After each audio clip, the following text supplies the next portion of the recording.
والصلاة علی نبی۔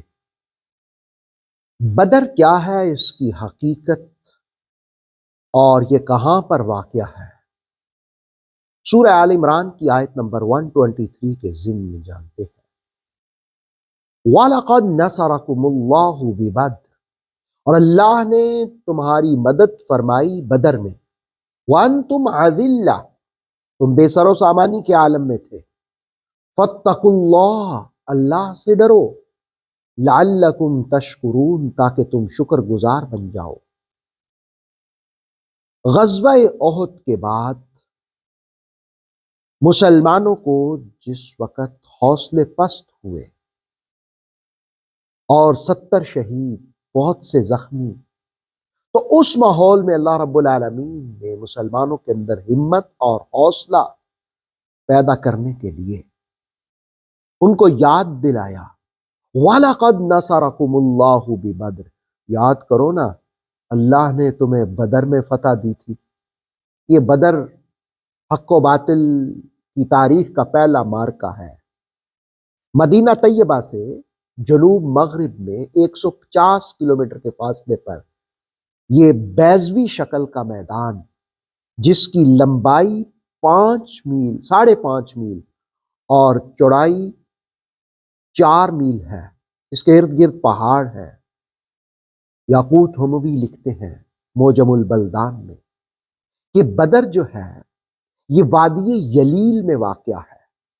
اس کے دونوں سروں پر ریت اڑ اڑ کر جمع ہوتی ہے، یہاں تک کہ کبھی کبھی وہ ریت کے ٹیلے محسوس ہوتے ہیں، اور ٹیلوں کے درمیان ایک پہاڑ ہے جسے جبل اسفل کہا جاتا ہے، اس کی چوٹی سے بحیرہ کلزم بھی دکھائی دیتا ہے۔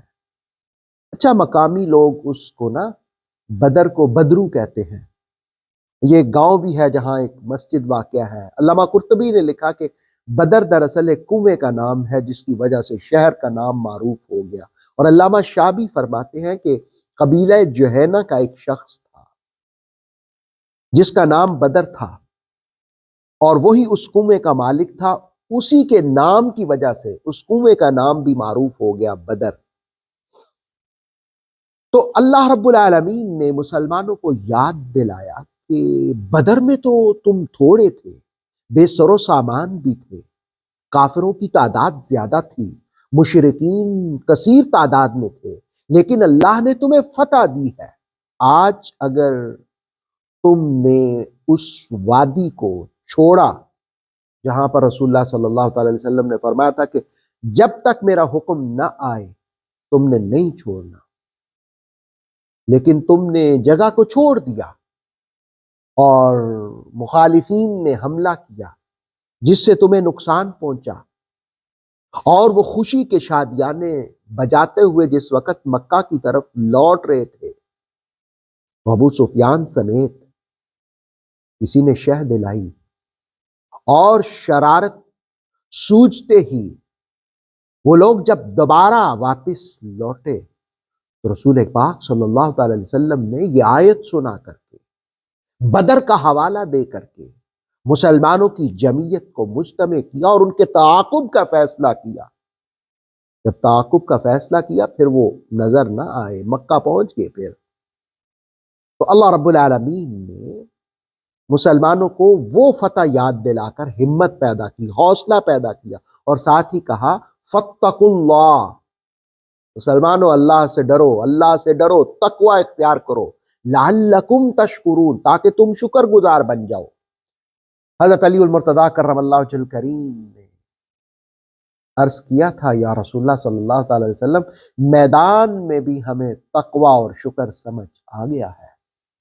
فاتقوا اللہ لعلکم تشکرون، ہما حالت، ہما جہت، ہما وقت تقوی اور شکر اللہ ہمیں اپنانے کی توفیق عطا فرمائے۔ آتھینٹک اسلامک نالج کے لیے نور وحی یوٹیوب چینل کو سبسکرائب کیجئے، بیل آئیکن کو پریس کرنا مت بھولیے۔ نور وحی فیس بک، انسٹاگرام اور ٹک ٹاک پیج کو بھی فالو کیجئے تاکہ ہماری ہر نیو ویڈیو آپ تک بر وقت پہنچ سکے۔